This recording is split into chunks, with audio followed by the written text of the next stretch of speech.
Episode 4 of Daredevil Born Again, Season 2 shifts the focus from building the system like the previous episodes to showing what happens when that system starts to break under pressure. The episode is less about structure and more about chaos, identity, and consequences.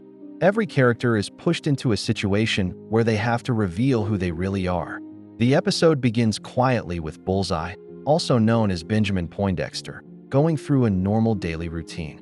He cooks, cleans, exercises, and even speaks politely to his neighbor, who calls him Tony. This is important because it creates contrast. On the surface, Dex looks like a normal person trying to live a stable life. However, everything about his routine feels controlled and precise, almost like he is forcing himself to act normal. When he goes to the diner and orders a milkshake, the calm continues, but there is tension underneath it. He is observing everything. The moment he calls in a false report about Frank Castle being in the diner, he breaks the illusion of normal life. What follows is a controlled, calculated, and almost mechanical type of violence. Dex represents the idea that someone can appear normal while being completely unstable underneath. His routine isn't healing him, it's containing him. The diner scene is one of the most important sequences in the episode. It shows exactly how dangerous Dex is. He uses everyday objects like a toothpick, utensils, and items from the counter to kill trained agents. This is not just about skill. It shows how he sees the world. Everything around him is a potential weapon. The moment where he draws circles within circles on the wall is symbolic. It reflects his mental state. His thinking is repetitive, controlled, and trapped in patterns. This can also represent violence repeating itself, trauma looping in his mind, or even the idea that there is no clear beginning or end to what he's doing. While Dex brings chaos, Matt and Karen are trying to build something stable. The testimony from Soledad Ayala confirms that innocent people are being taken by the task force. This is important because it gives proof to what has only been suspected so far. The system isn't just targeting vigilantes. It is targeting anyone. When Christofi arrives, he becomes a key piece of the puzzle. He directly connects the weapons, the ship, and Wilson Fisk's operation. For the first time, Matt and Karen have something solid. Not just suspicion, but testimony that can expose everything. No, come on, I just need to do this for my aunt, please. No way, it's too dangerous. So what? I stole their truck. They probably heard it looking for me. Angela continues to grow into a key figure. When Karen trusts her with the SD card, it shows that responsibility is starting to shift and be shared.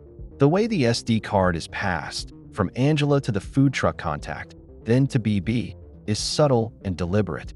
This sequence shows that resistance isn't always complex. Sometimes it's about moving information carefully and making sure it reaches the right place. The SD card represents truth in its most fragile form. Small, easy to lose, but powerful if it reaches the right hands. Fisk's conversations with Charles and Vanessa show that his control is being tested. He's no longer operating freely. There are expectations, deals, and pressures from other powerful people. Vanessa's meeting with the governor is especially important. She positions herself as someone who can control Fisk, which is interesting because it suggests that even Fisk needs to be managed. This creates a layered power structure. Fisk controls the city, while others try to control Fisk. This shows that even the most powerful people answer to someone or something. Matt investigating the diner attack brings the story back to him. Disguising himself as a task force officer shows how far he is willing to go. The discovery of the religious token leads him to the church, which connects to his past. This is important because it ties the present conflict to his identity. When he learns that Dex has been watching the church every morning, it adds another layer. Dex is drawn to places that mean something to Matt. The fight between Daredevil and Bullseye inside the apartment isn't just physical. It's ideological. Bullseye believes killing Fisk will fix things. In his mind, violence is the only solution. It's simple and direct. Matt disagrees. He refuses to accept that killing is the answer, even if Fisk deserves it. This creates a clear contrast. Bullseye believes in ending the problem through force, but Matt believes in holding on to principles, even though it's harder.